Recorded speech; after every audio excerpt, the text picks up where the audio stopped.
Great, and great to see so many people here, and obviously it's a topical and popular area that Paul's going to be talking about, so it is measuring teaching excellence, challenges and possibilities. So, over to Paul. Okay, thank you, Carolyn. So the title's fairly generic, but most of what I'm going to focus on today focuses very much on the current English version of teaching excellence, which is the teaching excellence framework. But in doing that, it is worth remembering that it's not just the English who are focusing on teaching excellence. There are many teaching excellence initiatives around the world. There's one in Norway, there's a scheme in Germany, and Ray Land and George Gordon in that publication for the HEA outline lots of teaching excellence initiatives around the world. So it's important that this is a particular English variant, but this is something that is international in the way that it's developing. And this also feeds into a context in which there's increasing demand to measure and compare the quality of university teaching. So initially, league tables were highly focused on research, but increasingly questions have been raised about, well, how can we compare the quality of teaching? What is it that teaching looks like in different contexts? What counts as excellence in different contexts? And in other areas, I've talked quite a lot about, and so other people talked a lot around unhelpful myths around excellence, the issues around once you're excellent, you're always excellent. If you're not excellent, you're never excellent. I'm not really going to focus on those today, but there are some things about excellence that it's worth thinking about that play into the debates I'm going to try and look at. So first of all, the excellence always points towards a single scale. If you're going to say things are excellent, then you're, by the nature of that, making a comparison. So excellence is always a comparison related to other things that are being measured on the same scale as the thing that's supposedly excellent. The other thing to think about in terms of what we're looking at here is that we're very much thinking about the quality of teaching at the level of a sector. Paul Trowler and Murray Saunders and I did some work evaluating HEFCE's, the Higher Education Funding Council for England's approaches to teaching development. And one of the things that became very clear for us when we did that work is that trying to develop teaching at the level of a sector, at the level of a country, is a very different proposition than developing teaching on an institutional basis. And what happens in a lot of these initiatives is there's a naive scaling up. There's a sense of, oh, well, we know what good teaching is at an institutional level. Research tells us all about this. Therefore, all we need to do at the level of the sector is think about lots of institutions. And certainly our findings are that doesn't work. It doesn't help you to develop teaching. But it's also worth thinking about, in the English context, the way in which recently that focus has shifted. So certainly in the initiatives of HEFCE's we were looking at, that was very much about teaching enhancement. And now we've shifted to excellence. And within that, you've got a shift. If you're talking about teaching enhancement, then the entity you're comparing yourself with is yourself. How have we developed what we've done? Whereas if you're talking in terms of excellence, you're immediately comparing yourself to other people. And it doesn't really matter how good you are, providing you're better than other people. So in terms of a way of talking about developing, giving students access to the highest quality teaching and learning we can, you could argue that actually excellence isn't particularly a helpful way of thinking about it, simply because all that tells you is whether it's better than what someone else is doing, rather than anything intrinsically about the quality of learning and teaching that's happening. And really, what I want to really focus on today are issues of measurement. What does it mean to try and measure teaching excellence? And how does that look within the English version of the Teaching Excellence Framework? So before we start there, a quote about the pursuit of excellence. So, excellent teaching needs to flourish across the sector. Lackluster teaching and unacceptable variability in quality need to be addressed. So this is from the recent white paper. And again, as these documents often do, it's creating a picture of what exists. And it's basically implying that there is lackluster teaching and that there is unacceptable variability. My sense is that actually one of the issues for the teaching excellence framework is that the variability it posits doesn't really exist. If you look across the evidence we have about the quality of teaching in universities in England, you know, basically there's probably some outstanding examples, there's some really appalling examples of poor practice, but most of it's all right. You know, most of it is of a standard that sort of works. So one of the issues that the teaching excellence framework faces is that it's trying to posit that there's huge variability, but if there isn't, then there's real questions about whether it can do the work that it wants to do, because if that variability doesn't exist, then making, you know, trying to say that some things are excellent and other things aren't becomes very difficult if you don't have enough variation to start from. So what might excellent teaching look like? Well, apparently, this is what teaching excellence looks like. And you might say to me, Paul, how do you know that this is what teaching excellence looks like? Well, I know because this is what was on the front of the white paper. So we can all rest assured that teaching excellence is about someone stood at the front making a rich, diverse group of young students smile. And if you can do that, then you're excellent and you can get your gold medal in the test. Thanks for that, Paul. No, that's all right. It's a pleasure, Chris. I'm glad you enjoyed it as much as I did. Can I go now? You can, yeah.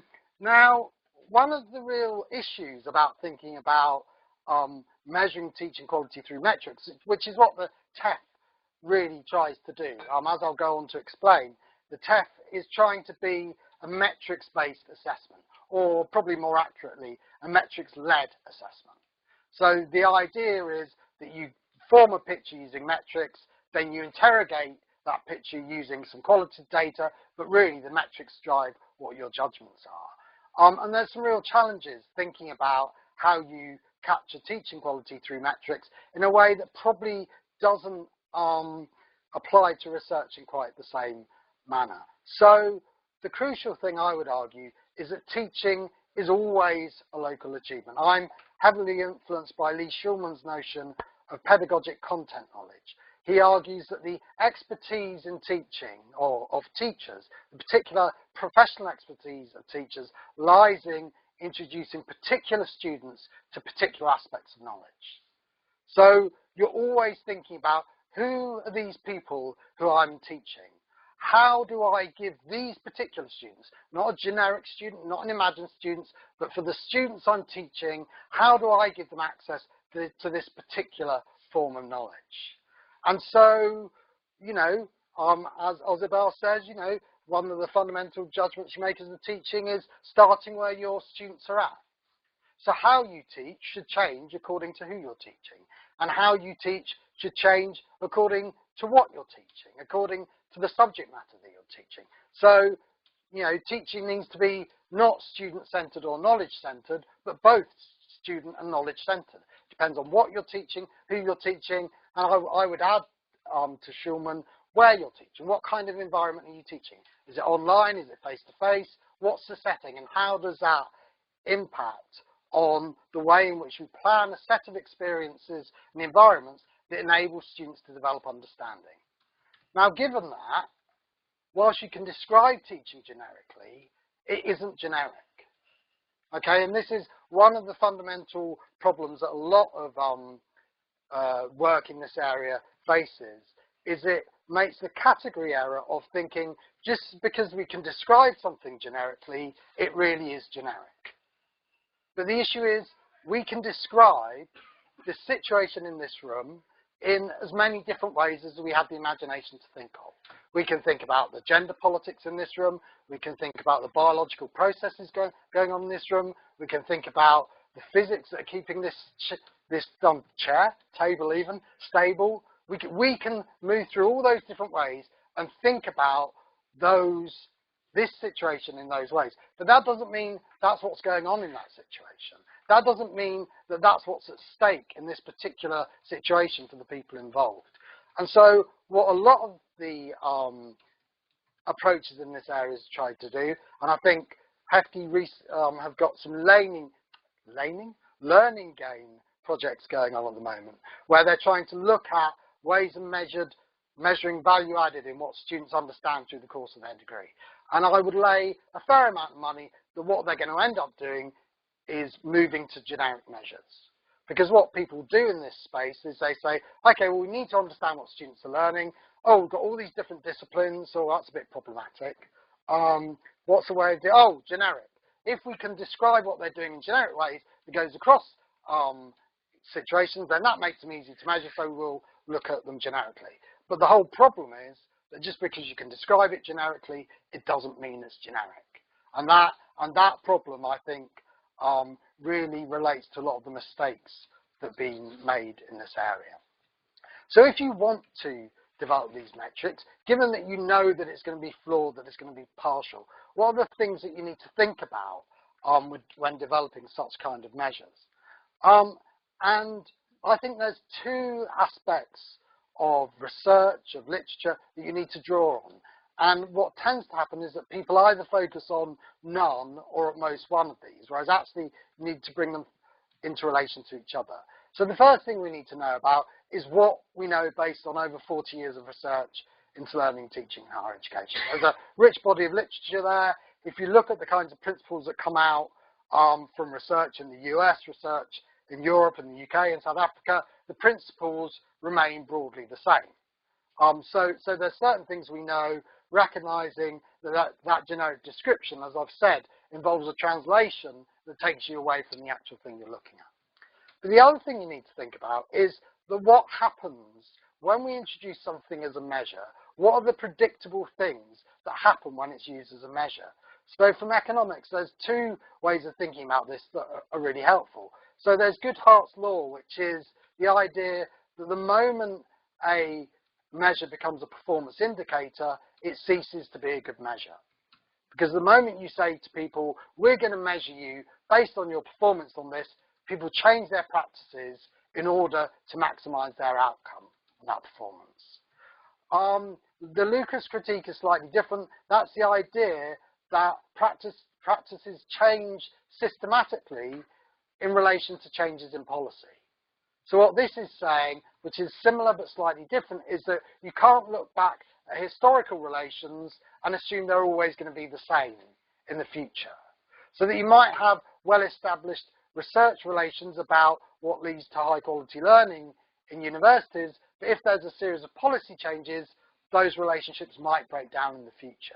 So the idea that just because you have a set of convincing relationships, you can't rely on them to happen in the future. So there's a sense that you really need to think about the predictable things that universities will do when you try to measure them. And you shouldn't say, oh, naughty universities playing games. You should recognize that these have clear reputational and financial implications for those institutions, and they would be stupid and in a dereliction of their duty if they didn't seek to maximize their outcome. So you have to take that into account when you're designing it. Because we know from the RAE, the Research Assessment Exercise, which is followed by the Research Excellence Framework, that that's what institutions do.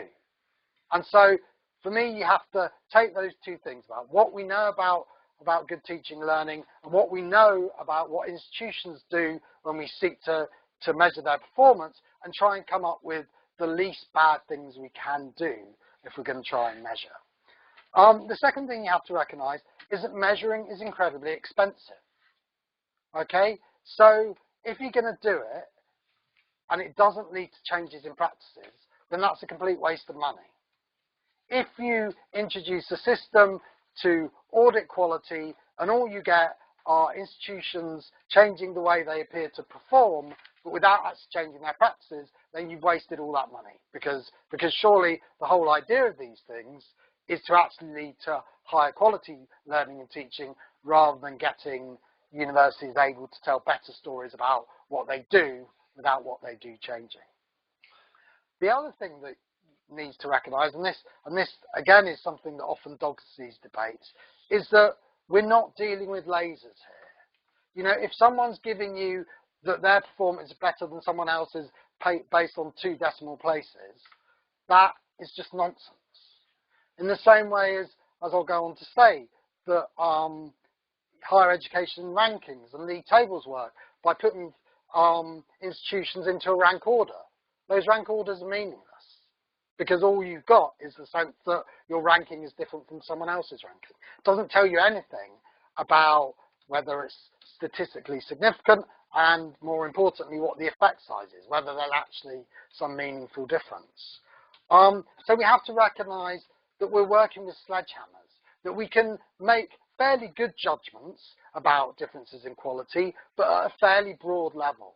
So the idea that we have some kind of micrometer that can give us precision in measuring teaching quality is just nonsense. So we need to approach the problem of how we develop metrics with a clear sense of actually what's possible. And again, if you look at a lot of the rhetoric around this that's coming from government, again, it's sort of suggested that somehow there's precision is possible. And I would argue strongly that you have to start from position. Precision isn't possible. We can roughly say that some things are better than others in some contexts, but beyond that, there's no point in getting too hung up about it.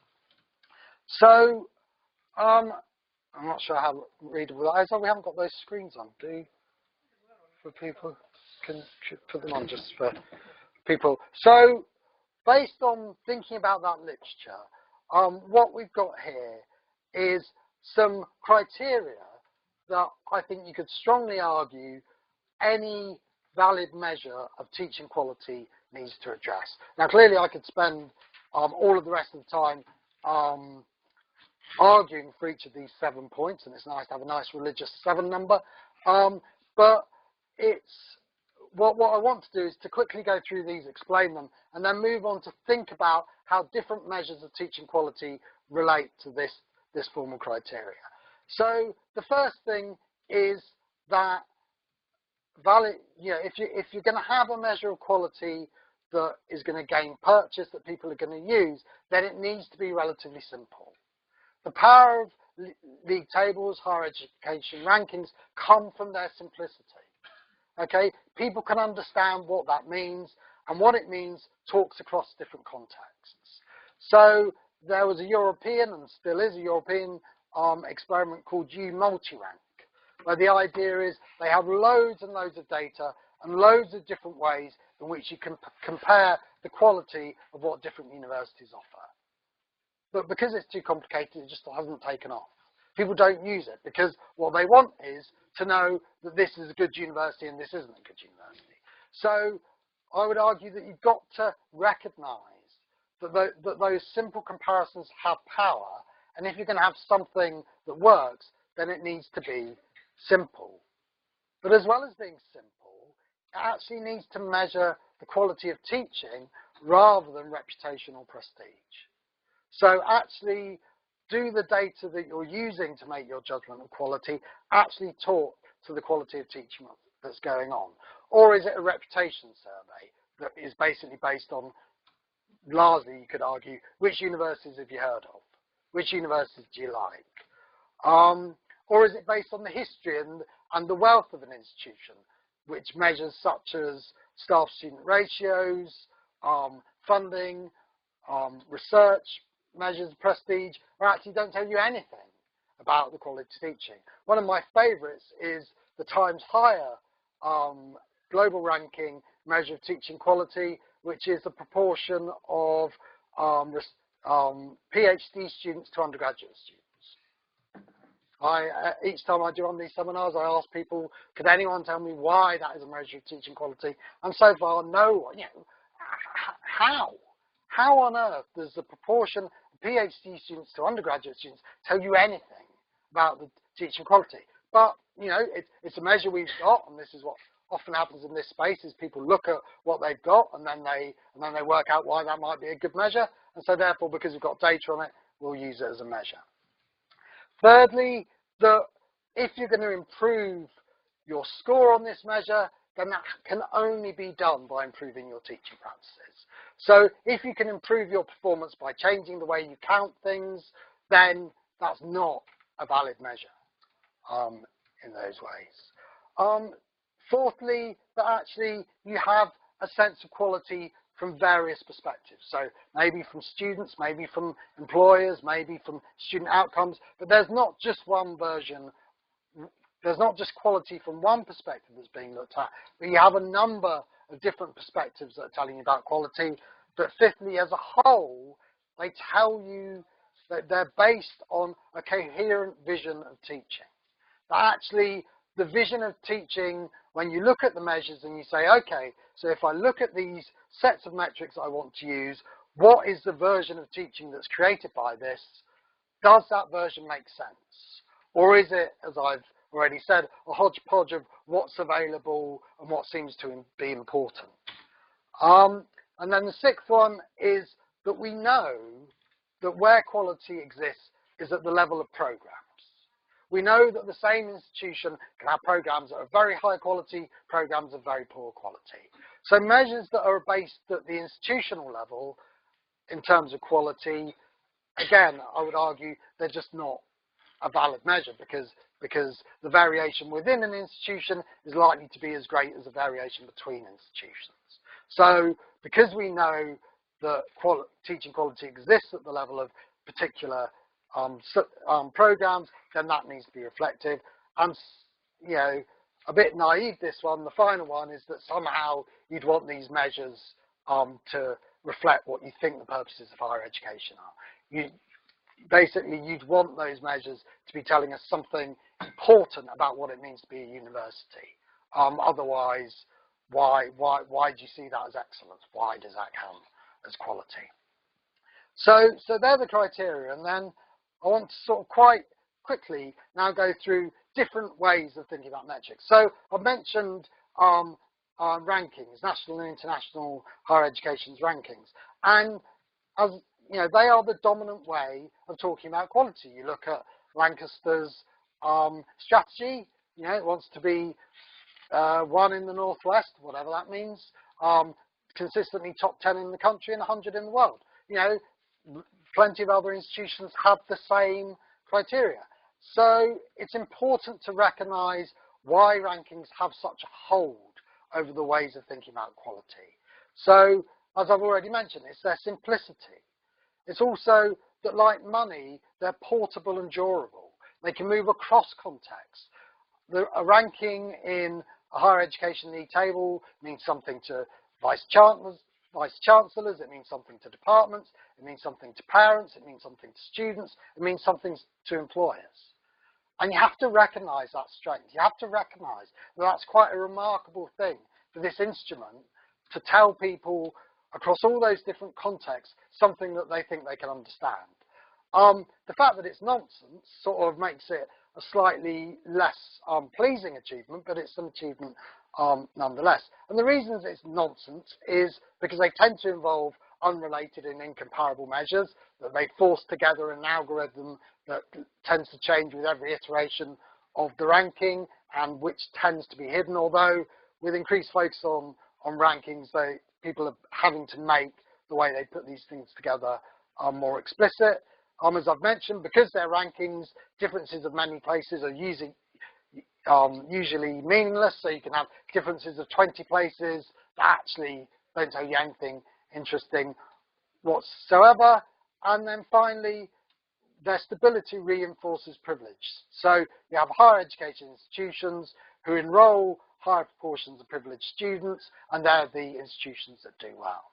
And William Locke did, with colleagues, did some nice research on this quite a few years ago now, where they interviewed the compilers of league tables, and they said, we don't just look at the evidence. We don't just look at the evidence.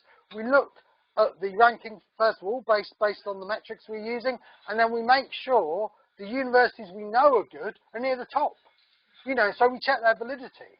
And this is the real problem that rankings face, is that people will only accept a ranking that fits with their preconceived ideas of which are the good universities. So if you have a ranking in which, in the UK, in which Oxford and Cambridge are not near the top, then your ranking is rubbish. And you can have, and it increases the validity if you have a few unexpected institutions appearing in an unexpected place. But by and large, unless you've got the right institutions and the right ranking, then there's something wrong with your ranking. So if we then move to my 7 ways of assessing a measure and think about how the rankings perform, well, they do have a relatively simple comparison of quality, but they don't measure the quality of teaching. As I've said, the Times Higher one is one of my favourites. The proportion of PhD students to undergraduates tells us nothing about the quality of the teaching offered, but it tells us quite a lot about the reputation and history of the institution, given that the older an institution, the more likely it is to have a higher number of PhD students. Does it require improvements in teacher practices in order to improve performance on the measures? Some elements might do, but pretty much no, you can't. There's nothing that leads you to expect that improvements in teaching will lead to improvements on the measure. They do tend to have a variety of perspectives, so they'll have measures of institutional income, measures of employers' views of the course, measures of students' perceptions, but they're not based on a coherent research-informed vision of teaching. They do work at the subject level, and there's no sense of the purposes of higher education. So rankings as a measure of teaching quality, 3 out of 7 if we assume those things are all equally weighted, and we're going for our own exciting ranking of these measures. The irony is intended. Okay, so another way that's been looked at to try and deal with metrics has been the OECD's Assessment of Higher Education Learning Outcomes project. This is at the moment on hold because lots of countries decided they weren't going to fund it. But what this tried to do is it was claimed that this would break down the link between institutional history and prestige and rankings. So the OECD said no longer will prestigious institutions necessarily perform better, because what we're going to do is we're going to actually look at what students can do at the end of their degree. And there were 3 elements of this. First of all, they had some subject-based elements, so they looked at economics and engineering. Again, fairly predictable, because there's some sense of an international curriculum in those subjects. So you can get subject experts together and they can agree on a multiple choice test for people to fill in across international settings, which is what Halo tried to do. It tried to look across OECD countries. But whilst that might make sense in economics and engineering, what would an international curriculum in literature look like, or history? What would it mean to have an international measure of sociology, where actually the ideas, the concepts, the key bits of research you're drawing on are completely different according to the country that discipline is being taught in? So what would they mean? So as I've mentioned already, what happened here is what happens in lots of cases. They said, oh, okay, what we'll do is we'll have generic skills tests. We'll set up a scenario in which students are given a situation such as there's a deformed catfish in your local pond, and you need to write a memo to the mayor explaining what's gone on in the situation and explaining what the mayor might do about this.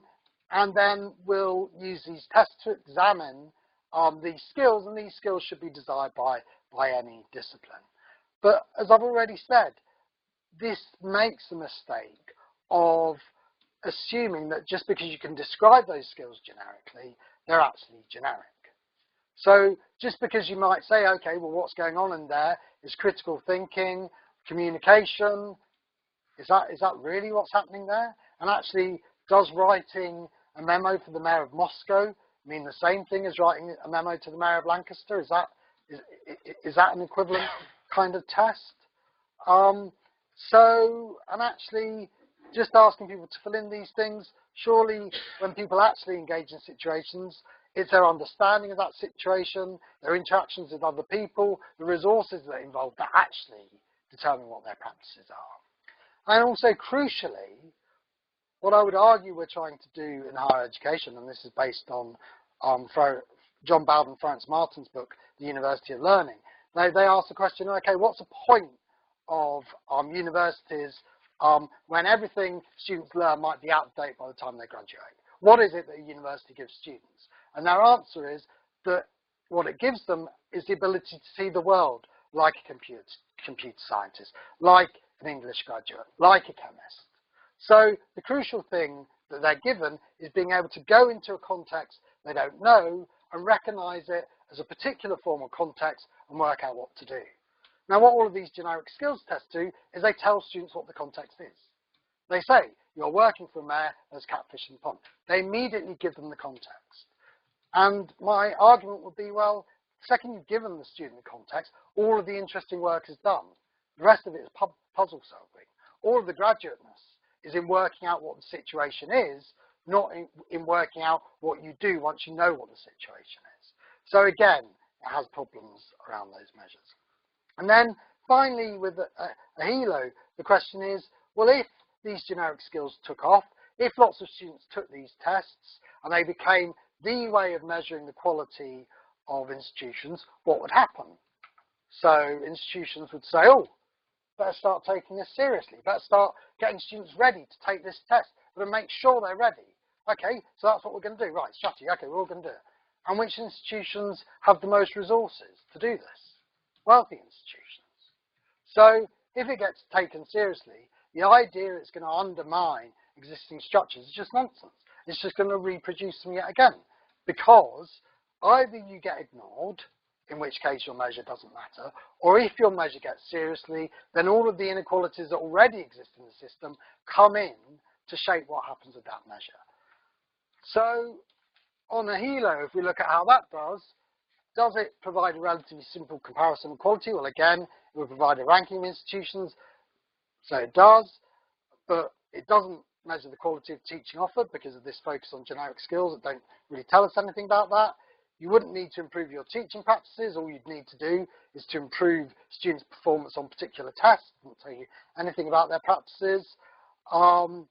It's not a variety of measures. It's basically a one-hit version of what quality looks like. There's no coherent vision of teaching in there.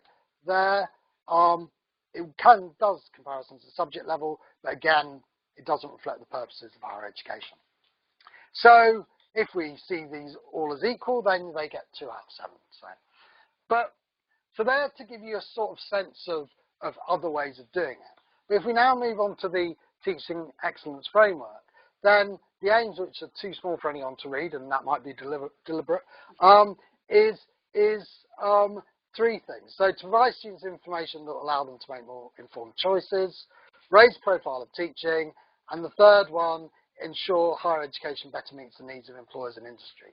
Again, I would be delighted if anyone can tell me how what I'm about to talk you through actually means that higher education will better meet the needs of employers. How what they've got within the Teaching Excellence Framework meets that third objective, I have absolutely no idea. To me, it just suggests that one of those situations in which there's certain things that always need to go into any policy documents, so we better put something in about employers. So what happens with the Teaching Excellence Framework, and the way and the reason the NUS have argued for a boycott of the National Student Survey is that this is going to be used to allow institutions to raise their fees in relation to inflation. So if you can show that your teaching is of a certain quality, then you'll be able to raise your fees. In the first year, any institution that has got a recent quality assurance agency institutional review can raise their tuition fees. From year 2, you have to opt in, and then year 3, they start to introduce this differentiation according to the level of award you get. At the moment, year 4 is posted in to start moving towards the subject level. So years 1, 2, and 3 are all at the institutional level, which raises the questions I've said about whether that actually tells us about quality. And then year 4, we start to move to the subject level. So in year 2, what they're going to be looking at there's 3 particular things that make up the structure of the test. So they're going to look at teaching quality in relation to student engagement, value in teaching, rigor and stretch and feedback, the learning environment in relation to resources, scholarship, research, professional practice and personalised learning, and then student outcomes and learning gain. Again, the question I raise is, so if you took that as a vision of higher education teaching, does it give us a coherent vision about what's actually important about higher education teaching? And crucially, why those aspects and not others? Why suddenly rigour and stretch as being so important? It's got to have its own category in relation to learning and teaching. So they're the things that people are going to be measured on. And then what happens is there's a series of metrics. They look at the metrics over a 3-year period. The metrics are students' views of teaching, assessment, and academic support from the National Student Survey, non-completion rates, and then rates of employment and further study from the Delhi Survey, Destination of Higher Education Leavers. So those are the measures. Importantly, they're over 3 years, and most crucially, they are benchmarked by student intake. So one of the strengths of what's being proposed in the Teaching Excellence Framework is that actually they will look at the intake that different institutions have. They will say, based on your intake, this is how we expect you to perform on these metrics. And then they will look for significant differences between where you're expected to perform, given your intake, and how you perform. Okay, so they'll then look at how many flags you've got, saying that you're either statistically significantly better or worse than you should be. A certain number of flags will give them initial hypothesis about what your award is, and then they'll look at the contextual data, and then based on that, you'll either get your bronze medal, your silver medal, or your gold medal. So it's important to recognise that in lots of ways, this is much more and a much better measure of teaching quality than is offered by higher education rankings. Okay, you've got a relatively simple measure, gold, silver, or bronze, tells you something interesting. It does seem to be, I would argue, be some form of measure of the quality of teaching offered. Because if you've got a university course in which students tell us it's rubbish, loads of students drop out and no one gets a job, then clearly it's not a very good course. You know, there's actually some sense there that's telling us about teaching, and also the fact that it's benchmarked by student intake actually means that issues of prestige are taken out of it. The fact that students who go to more prestigious institutions tend to get better jobs, tend to get high degree outcomes, are actually controlled for in the measure. So again, that helps it to point towards teaching. Given that, you'd probably say, okay, so if you want to get better NSS scores and less student dropout, then you probably do need, if you're going to do it in a sensible, sustainable way, you probably do need to improve your teaching practices. There's different views of quality, from employment statistics through to students' perceptions, through to outcome. So, you know, there's 4 things there that are strong about it. The view of teaching, you know, there's a simplistic sense in it, but it's not a particularly coherent view of teaching is.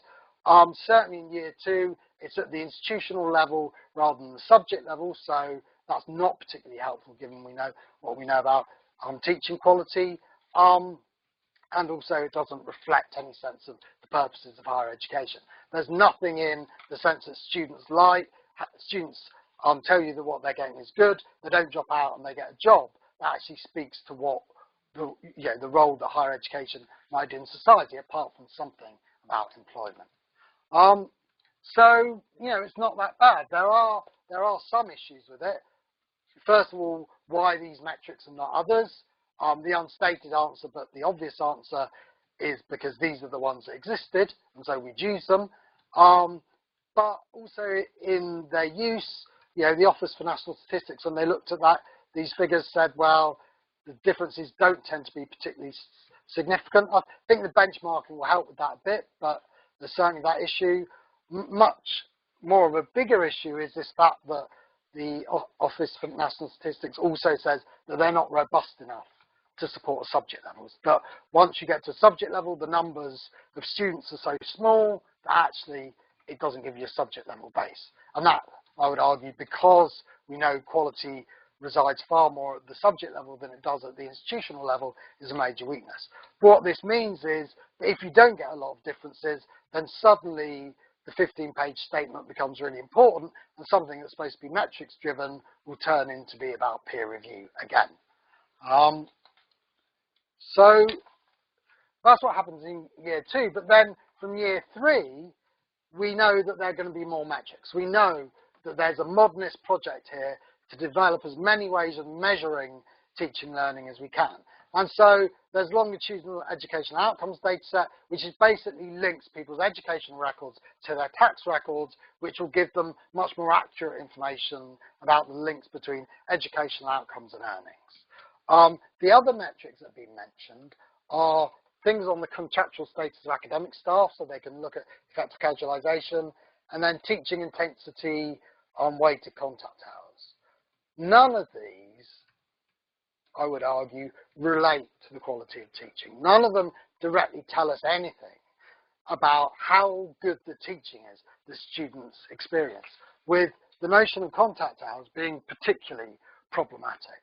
And the reason they're problematic is that if you're thinking about the teaching quality, they don't tell you something's useful. Now, clearly, if you're talking about the contract the institution has with the student can say, I came here expecting a certain number of contact hours, I've not got them. I have no issue with that. My issue is then seeing that as a measure of teaching quality.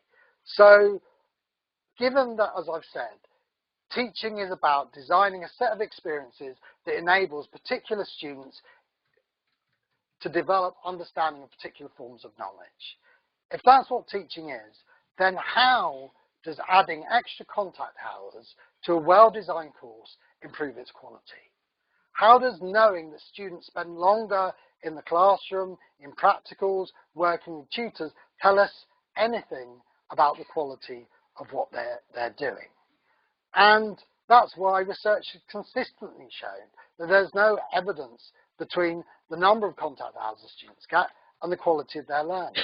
And the other thing with contact hours is they're incredibly easy to gain, because what you do is you say, okay, so we're measured by the number of contact hours we give students. What are we going to do about it?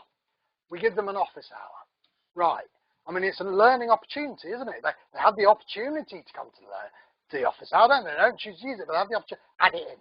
Oh, staff-student social. We spoke to them. We gave them informal feedback. Add it in. Add it in. And then with contact hours, you just end up in this situation of cat and mouse, of continually redefining what a contact hour is, and then the institution sitting down because it has to maximise its performance and say, okay, so how can we reinterpret this in order to make our contact hours look as good as possible? And because of language being porous, you can always redefine. You can always come up with another way of gaming things.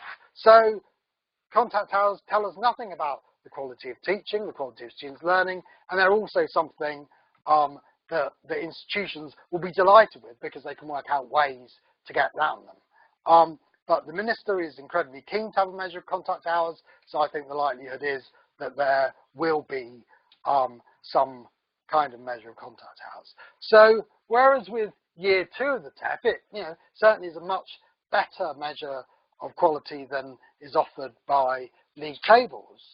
When you come to year 3, you lose most of those gains because of this putting in metrics that are doing things other than trying to measure teaching quality. Because they're looking at pressures from ministers for students' experiences in higher education to have a certain number of contact hours. As I've said in other things, you can see why contact hours grab ministers' attention. They're all sat round at the ministerial dinner party, and one says to the other, my Jessica went to Sussex 4 hours a week. 4 hours. I mean, can you believe it? 4 hours, and you can completely see why that has resonance. But we know it tells us nothing about quality. So it's those kinds of measures start to break down. So it's still a simple measure, but when you start to add in metrics that don't tell us about the quality of teaching, that breaks down. And when that breaks down, you no longer need to improve your practices in order to do better. You just need to work out your best way of gaming contact hours before other institutions do. You've still got a variety of perspectives. There's still no coherent vision, but Year 4 TEF might move us to subject level, which is helpful, but given that they're no longer telling us about quality, are not as helpful as they might be, and so they still don't reflect the purposes of higher education. So where Year 3 of the test ends up is in fact in exactly the same position as higher education rankings. So we've gone from something that actually might give students a much better idea of quality than university rankings, that as it develops and more metrics are introduced, actually tells them is about as much use as a university ranking. So why spend all of this money when newspapers will do it for free in order to sell newspapers?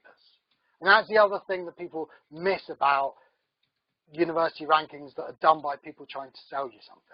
They are not transparent, disinterested measures of university quality. They are designed to sell a product. They are designed to make people buy the Guardian, log on to the Guardian website, buy the Times Higher, buy the Times. That is their purpose. So again, we have to be skeptical about them. So the government is coming in with another measure, and as I said, Year 2 actually might give us something that's more helpful, but because of this need to add metrics that have a political agenda rather than ones that are about quality, then it starts to break down. Yeah. So I'm now so that's a critique. So what might they do to actually develop it further? So first of all, thinking at the system level, as I've already suggested, this sense of relating the criteria to a clear view of high quality teaching, and perhaps even having some form of sector-wide debate about what that might be and what that might include, rather than having it stated from the outset.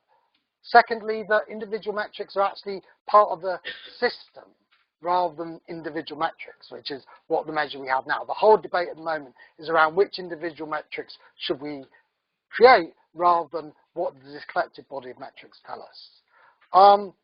As I've said, actually having some kind of mechanism for a sector-wide discussion of the system of metrics rather than individual metrics. So if you look at the consultations that are going out, there's no sense that the system is up for debate. There's no sense that higher education are being invited in to say, this is what we think quality is in higher education. What do you think of it? What things are missing? What things are overemphasized?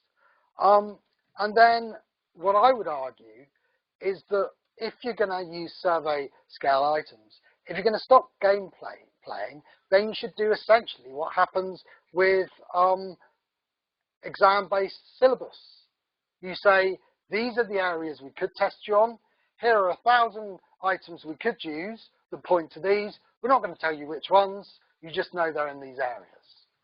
Then if you do that, people have to change their practices because they can't game the individual item. The classic example is the assessment and feedback moral panic in universities. So essentially, because people focus on the items, they say, oh, students don't realise when they're getting feedback. We give them so much feedback, and they don't realise it's feedback. What we need to do is we need to tell them when they've had a feedback moment. If we tell them when they've had a feedback moment, then they'll know, and then our scores will go up. So what we need to do is, whenever we talk to students, we need to go, do you know, you've just had a feedback moment. And that will transform. Now, the whole point is, I mean, that probably wouldn't work and it probably makes students ill, but the point is it wouldn't improve the quality of teaching one iota. But because you have the same measures being used year on year, that's what it invites institutions to try and do. Whereas if they know the items are going to change, but the areas that are being focused on are the same, then they actually have to think of the practices. Now, the response to this is say, oh, but then you lose comparison. But it's not like these things are really comparable anyway. It's not like the way the samples are put together, that each year are comparable with each year. The apparent comparison is based on that view that what we've got is lasers. Once you accept that we've got sledgehammers, then actually, well, the comparison's rough and ready anyway. So if we switch the items a bit, probably actually we're not losing very much. And then in terms of individual metrics, then we know that if they're going to focus on contact hours, then exactly the same process happened with measuring the amount of hours that students work and how it relates to the quality of their learning in higher education.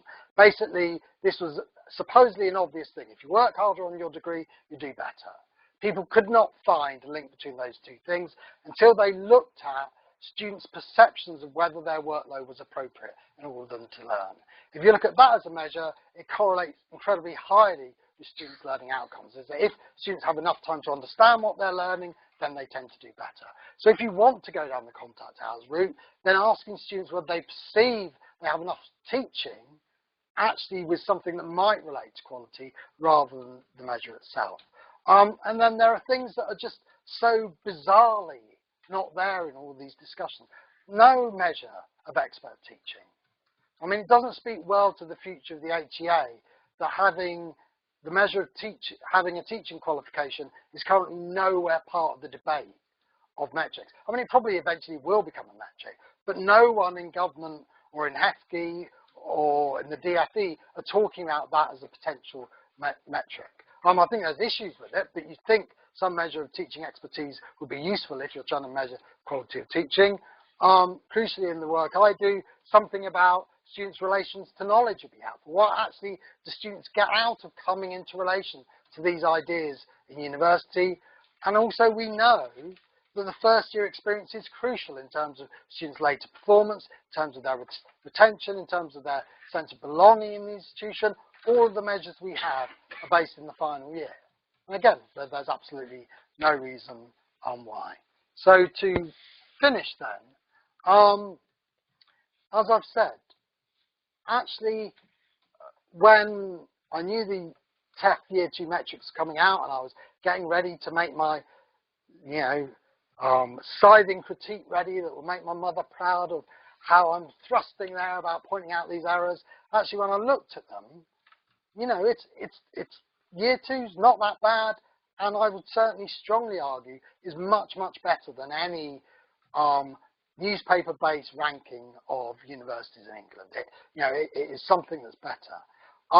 But because, as I started off arguing, the differentiation in the system isn't as great as the politicians' rhetoric, then actually it's probably not going to support the kind of sense of difference that's expected of it. But then as we move through the years and we look at these future metrics, then it becomes much more worrying. And what seems to be happening is there seems to be this occluding of things that are about students' rights as consumers and things that are actually about the quality of teaching and learning. Now, I have my sense is that the debate isn't around student as consumer versus student as producer. It's simply that in some parts of their experience, students are consumers.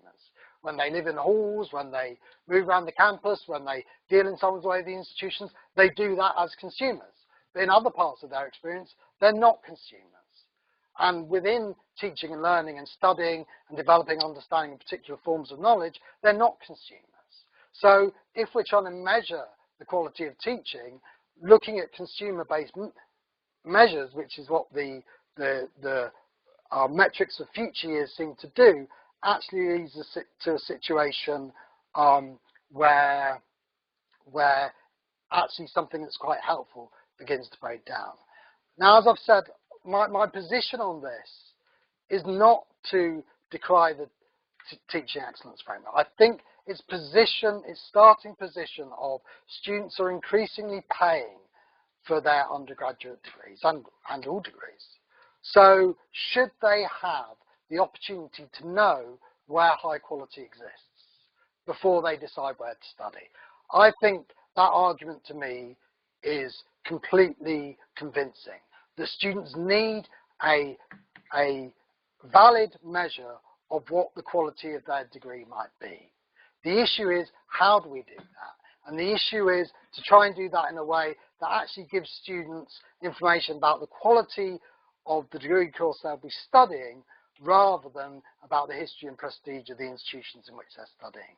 And what's my fear with the TEF is that something that starts to offer that to students, because of the way in which it's looking like it will develop, will cease to do that within a couple of years of starting.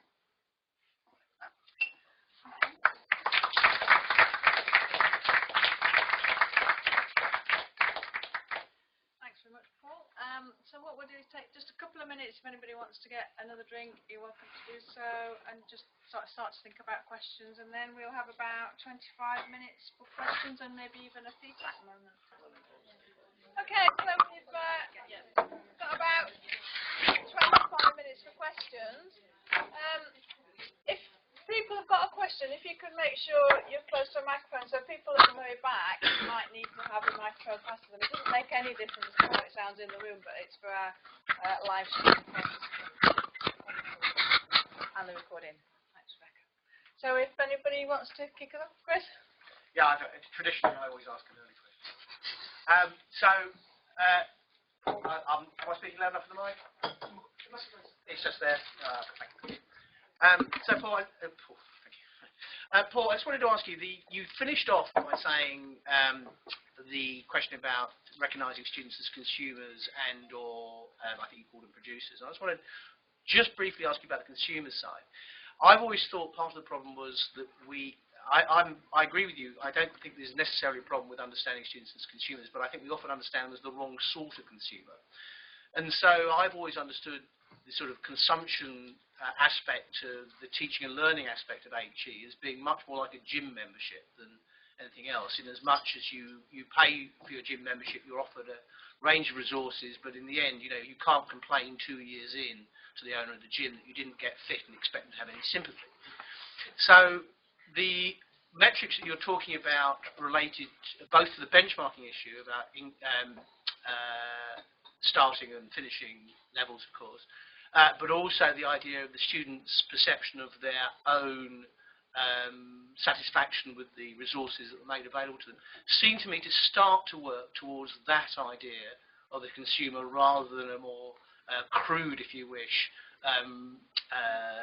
producer of a good rather than a service. Would that be right, or have I misread that? Yeah, no, I think that's right. Yeah, yeah. I mean, I do wonder how useful in relation to students' engagement with knowledge as part of their undergraduate degrees. I don't think the metaphor of consumers does particularly any useful work at all. I think it confuses more than it illuminates. But that's different from needing to have a clear statement of what the program will look like in various forms. And so for me, I think I agree with what you're saying about the wrong sort of consumerism, but personally, I find it simpler to just say, actually, that's not about consumption, that's about something else.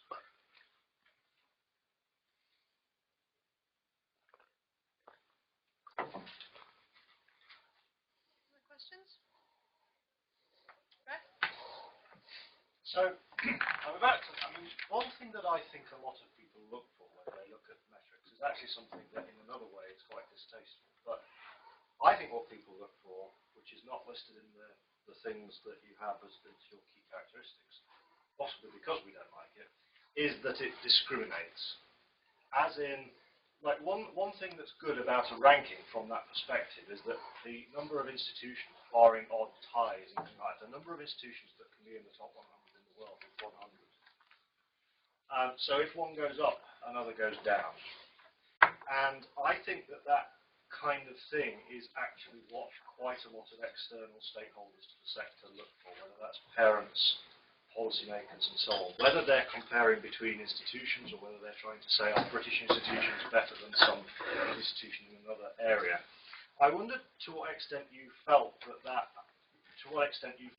was a driver with some of these policy areas, and to what extent it's actually a problem, or is it just our distaste? What's the role and potential problem of discrimination here?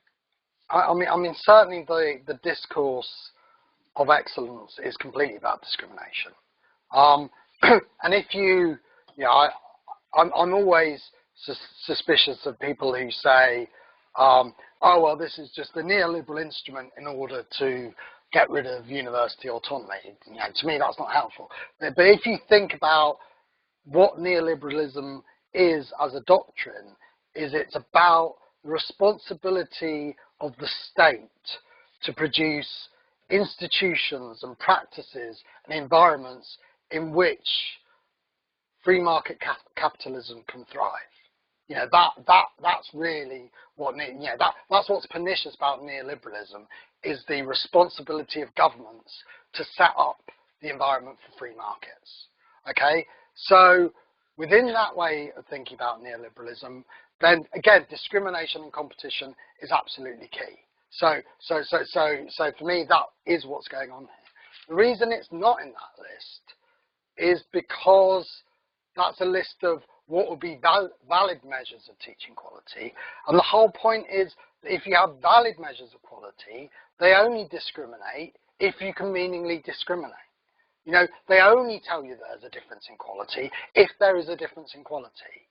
And what happens time and time again, I think, with a lot of these things, if you look at the way in which the research assessment exercise and the research excellence framework rules have been changed over time, you could characterize that as increasing moves to try and concentrate research funding in particular institutions. And to say, we know there are certain institutions who are good at research and other institutions that aren't.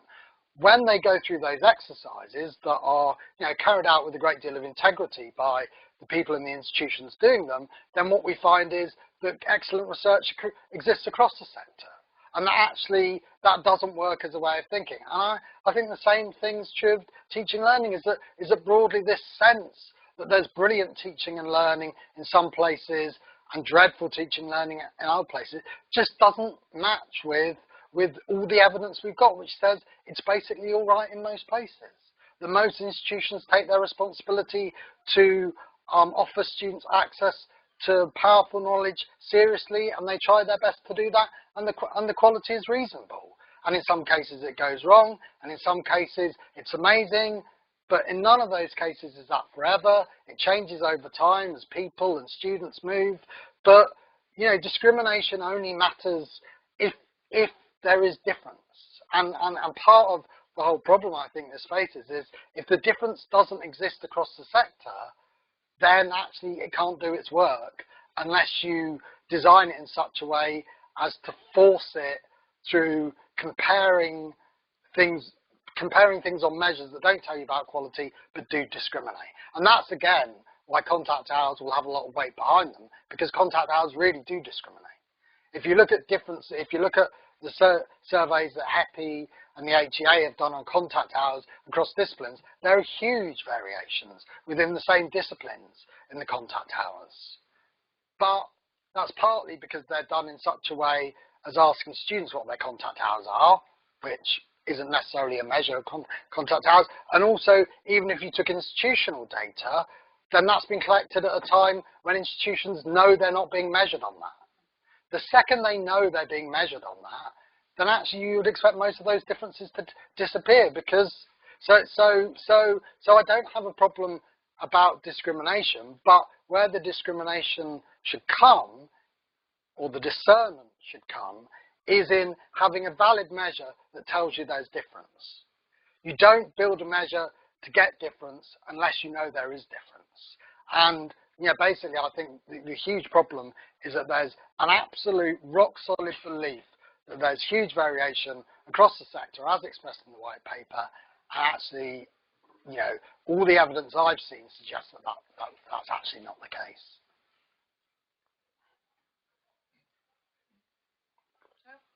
Paul, what are your views on the NUS campaign?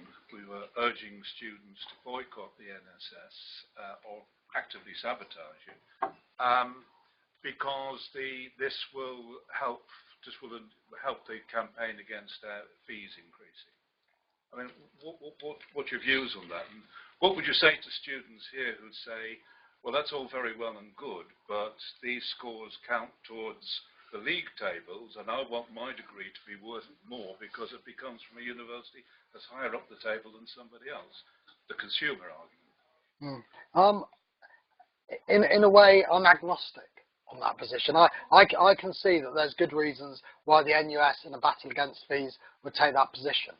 And I think, I guess the area of the NSS I have more to say on are the critiques of the NSS that say that it doesn't tell us anything about teaching quality, and that in some way it discriminates against particular members of staff, which a lot of those arguments are mounted. Those arguments are just nonsense. And the reason that, so the NSS is based on the course experience questionnaire that was actually developed here at Lancaster by Noel Entwistle and Paul Ramsden. And consistent studies show that the core measures on the NSS, although they've been changed for the NSS, do relate to the quality of students' learning. We know. And we also know that if you ask students specifically about their satisfaction with their programme, which is what the NSS does, then that relates to the quality of their learning. So now the arguments about actually it being a flawed measure and that if you have a lecturer who's black or a woman or disabled and both, you'll get a lower score. Certainly for individual evaluations of teaching, that might be the case. But what the NSS asks you about is your experience across a programme and what that programme was like. So those critiques of the NSS as a poor measure, I just think are not actually engaging with what that measure is and how it works, and that recognising that asking students about their perceptions of their teaching is different from asking students about their perceptions of their teachers. So if the boycott with the NSS was because of his lack of validity, I'd have more to say. But I think as a body that represents students and has an issue with the way that fees are used and seeing a government instrument that relies on students' cooperation to do that, then that seems to me a fair enough position to take. As a member of an institution, I'd be doing everything I could do to try and encourage students to be involved. But that's about recognising that students have a different perspective than we do as academics and as an institution. And I think more of the problem comes where we pretend that we all have the same expertise, we all have the same experiences, we all have the same interests, rather than recognising the students' interests and the institution's interests and academics' interests are different, and we can find ways of getting them to work together and producing something collective, but they are different. So from a student's point of view, given that they are trying to stop the rise in fees, their position makes complete sense.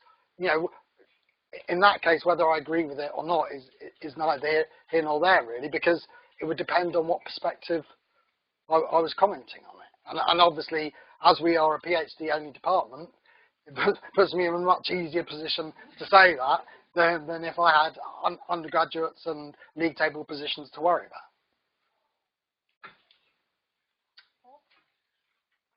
You made the very interesting point right at the beginning, Paul, that this sort of excellence agenda compares you with others, whereas the enhancement agenda you're comparing against yourself and past performance and so on. And most of the talk's been looking at how could the excellence agenda be done better, more logically, and so on. You broke that down very, very cleverly, I think. So this is also about your opinion. Really, are you saying that actually it would be better to have an enhancement agenda rather than an excellence agenda, even if you could make that excellence agenda better in the kinds of ways that you've been talking about? And perhaps, is it a second sort of subsidiary question, is it possible to include an enhancement agenda within an excellence agenda? Yeah. So certainly I think an enhancement agenda makes a lot more sense. But basically on the point of if you had an enhancement system that worked brilliantly and an excellence system that worked brilliantly, you'd know from the fact the enhancement system is working brilliantly that practices has improved. You can't read that off an excellence system that's working really well. All you know is that you've got difference between institutions. Whereas if you're working towards enhancement and it's working well, then you know the quality of teaching must have improved, otherwise you wouldn't be enhancing. In terms of whether excellence and enhancement can work together, well, I'm sure there's ways of doing it. The issue is that the whole notion of excellence, because it's about being better than someone else, makes collective discussions around how we improve things much more difficult to have. It's much more about institutions having the Lancaster system for doing things and marketing it as the Lancaster approach than it is about working collectively across the sector about how we improve learning and teaching. And for me, the more I sort of do, think about these things and the work we've done together and other work is actually, the idea that simple metrics can tell you enough to change things, I think is naive. But, they can give you a broad indication of where to work, but then what improves things are academics, within departments, across institutions, across sectors and internationally coming together to talk about, look, we're trying to do something really difficult. We're trying to help students to develop an understanding of the parts of our discipline we think are really important. How can we do this effectively? What are ways in which we can work together to do this thing? That's what it's about.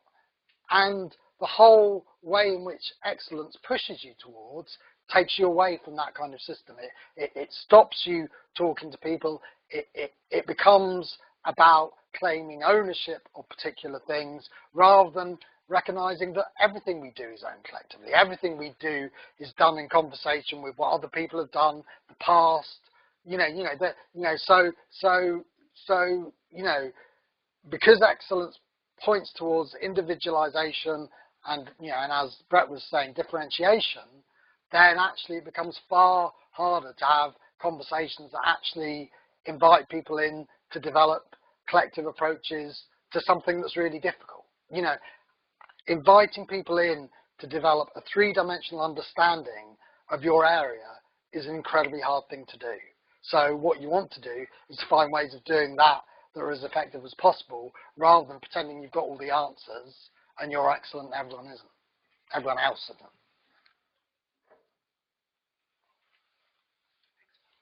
Any more questions?